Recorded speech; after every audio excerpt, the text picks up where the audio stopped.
India और England के दरमियान चौथा मैच जो है ना वो ड्रॉ हुआ है, लेकिन मैच के बिल्कुल लास्ट पे जब मैच इख्तिताम की तरफ जा रहा था तो बेन स्टोक इंग्लैंड का जो कैप्टन है, जो अपने कैरियर में सिर्फ उसके 2 मैचेस जो है ना वो ड्रॉ हुए हैं और दोनों मैचेस ओल्ड ट्रैफर्ड के ग्राउंड के ऊपर ही ड्रॉ हुए हैं। तो आखिरी मैच ये जो हुआ है ओल्ड ट्रैफर्ड के मैदान पे, चौथा टेस्ट मैच, इसके अंदर इंग्लैंड के कैप्टन कैप्टन जो है वो बेन स्टोक, उसकी तरफ से एक बड़ी ये जो है ना वो हरकत शर्मनाक सामने आई है, जिसमें उसने मैच को मुकम्मल होने नहीं दिया और उसने सोचा कि हम मैच को पहले ही ड्रॉ की तरफ ले जाते हैं। वो हाथ बढ़ाने गया है जडेजा के साथ, लेकिन जडेजा ने बड़ी हिम्मत का मुजाहिरा किया है। उसने कहा नहीं भाई, हम मैच को ड्रॉ ऐसे नहीं करेंगे, हम मैच को अपने सेंचुरियों के मुकम्मल करने के बाद हम ड्रॉ करने की तरफ जाएंगे। वाशिंगटन सुंदर जो है वो 80 पे खेल रहा था जब वो हाथ मिलाने गया है, और जो जडेजा था वो तकरीबन 89 पे खेल रहा था। 11 रन उसके बाकी थे, 20 रन उसके बाकी थे। तो बेन स्टोक ने सोचा कि हम मैच को, जाहिर है अभी इसका कोई नतीजा नहीं निकल सकता, तो उसने जो है ना वो जाके जडेजा के साथ हाथ मिलाने की कोशिश की कि हम मैच को यहाँ पे अभी ड्रा कर देते हैं। लेकिन जडेजा ने बड़ी हिम्मत का मुजाहिरा किया और उसने कहा कि हम मैच को अभी ड्रा नहीं करेंगे, हम मैच को आगे ले जाना चाहते हैं और मुकम्मल खेलेंगे, हम पूरा मैच खेलेंगे। अब ये क्या है कि जो है ना वो बड़ा बेबस होके वापस आ गया, ये बेन स्टोक, और इसके बाकी जो प्लेयर थे वो भी उसके साथ ही खड़े थे। उसने सोचा कि हम क्यों ना, कि अब मैच को किसी तरफ ले जाया नहीं जा सकता, मैच का कोई नतीजा नहीं निकलेगा क्योंकि ये ऑल आउट होंगे नहीं। 15 ओवर्स का खेल बाकी था जब बेन स्टोक जडेजा के साथ हाथ मिलाने गया, लेकिन जडेजा ने हाथ मिलाने से उसको मना कर दिया, साफ इनकार कर दिया।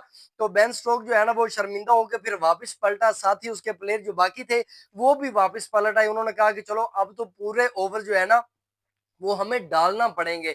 अब वो पूरे ओवर डालने के बाद जब उनका 100 पूरे हुए हैं, तो उसके बाद जो है ना फिर ये दोनों प्लेयर्स ने कहा कि अब हम मैच को ड्रॉ करते हैं, कि अब मैच किसी सूरत हाल भी किसी फैसला कुन नतीजे की तरफ नहीं जा सकता। बाद में पूछा गया बेन स्टोक से, जब दोनों कैप्टन आए अपनी अपनी गुफ्तगू करने के लिए, तो बेन स्टोक से पूछा गया कि भाई आपने ये क्या हरकत की। अच्छा, गौतम गंभीर जो है इनके हेड कोच है वो भी बोल रहा है, उसने कहा कि ये कैसे हो सकता है, कौन किसी का हक ले सकता है, खेलने की कौन इजाजत नहीं दे सकता। बैट्समैनों के पास पूरा पूरा मौका होता है और पूरा पूरा चांस होता है कि वो अपनी मर्जी से चाहे बैटिंग कर सकते हैं, कोई किसी को जबरदस्ती मैच ड्रॉ करने का नहीं कह सकता। ये उंगली उठाई है गौतम गंभीर ने बेन स्टोक के ऊपर। बेन स्टोक जब आए प्रेजेंटेशन सेरेमनी के अंदर, वहां पे पूछा गया कि बेन स्टोक आपने ये क्यों हरकत इस तरह की है कि आप किसी भी प्लेयर को या किसी भी टीम के प्लेयर्स को क्यों, कैसे आप रोक सकते हैं। तो बेन स्टोक ने वजह ये बताई कि असल में हम ये चाह रहे थे कि मैच जो है वो अभी ड्रॉ कर देते हैं, तो मैच किसी तरफ जा नहीं सकता, फैसला नतीजा नहीं निकल सकता, तो हम अपने प्लेयर्स को, मैं अपने बॉलर्स को ज्यादा थका नहीं सकता था। मेरी ये कोशिश थी, मेरी ये सोच थी कि अभी मैच ड्रॉ हो जाएगा, बॉलर्स हमारे रिलैक्स हो जाएंगे, अभी कुछ देर बाद भी ड्रॉ हो जाना है, लेकिन मैच को हम अभी ड्रॉ कर देते हैं। लेकिन जो है ना वो इंडिया के बैट्समैनों ने बिल्कुल भी बात नहीं मानी, जिसकी वजह से उन्होंने अपनी सेंचुरीज मुकम्मल की। अगर हम इसी चीज को दूसरी तरफ ले जाके देखें, तो जो इंडिया के बैट्समैन थे उन्होंने अच्छा किया, उन्होंने अपने 100 की तरफ तवज्जो की।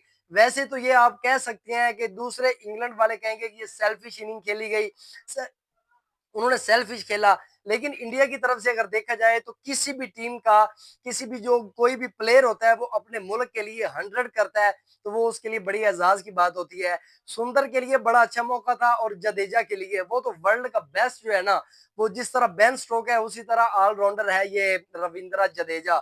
मजा हुआ बिल्कुल, जो है ना वो कूट कूट के तैयार किया हुआ वो प्लेयर है, वो बेस्ट ऑलराउंडर है। बेन स्टोक भी best allrounder in the world है, नंबर 1 में आता है। तो जडेजा भी जबरदस्त है, उसने भी पूरा पूरा जो है ना वो मौका किया और फाइट बैक जबरदस्त किस्म का किया इंडिया की टीम ने, जिसकी वजह से मैच ड्रॉ हुआ। तो उधर से अगर देखें तो उन्होंने अपने 100 मुकम्मल किए। बेन स्टोक ने ये कहा कि मेरे प्लेयर जो है, मेरे बॉलर हैं, वो थकन का शिकार हो जाएंगे, उनको रेस्ट मिल जाएगी जितना जल्दी मैच ड्रॉ की तरफ चला जाए। उसने जाके जडेजा से हाथ मिलाने की कोशिश की, लेकिन रविंद्र जडेजा ने बिल्कुल टच से मस नहीं हुआ। उसने कहा कि हम अपनी पूरी पूरी बारी लेंगे। जाहिर है उनके जहन में यही ख्याल था कि हम अपने 100 करेंगे, वो भी सुंदर भी 100 करेगा।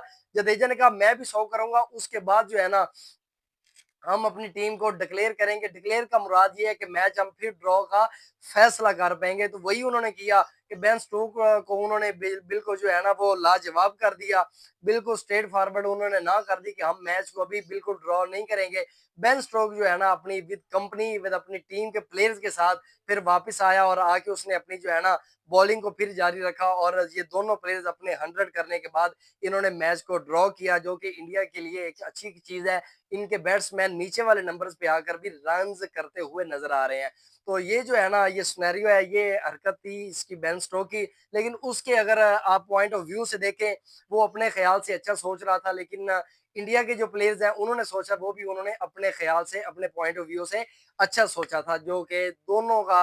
लेकिन इसमें फतह जो है ना वो उसकी हुई, इंडिया के प्लेयर्स की हुई। और इंग्लैंड का जो कैप्टन है बेन स्टोक, उसे एक तरह से मुंह की खाना पड़ी और वो जो है ना वो मुंह नीचे लटकाए हुए, झुकी हुई नजरों के साथ वापस बोझल कदमों के साथ आके उसने अपने फिर से बॉलिंग का जो है ना वो आगाज कर दिया। ये थी मेरी आज की वीडियो। अगर वीडियो अच्छी लगी हो तो प्लीज जल्दी से चैनल को सब्सक्राइब कर दें। अगली वीडियो तक के लिए मुझे दीजिए इजाजत। मिलते हैं अगली वीडियो में। अल्लाह हाफिज, बाय बाय।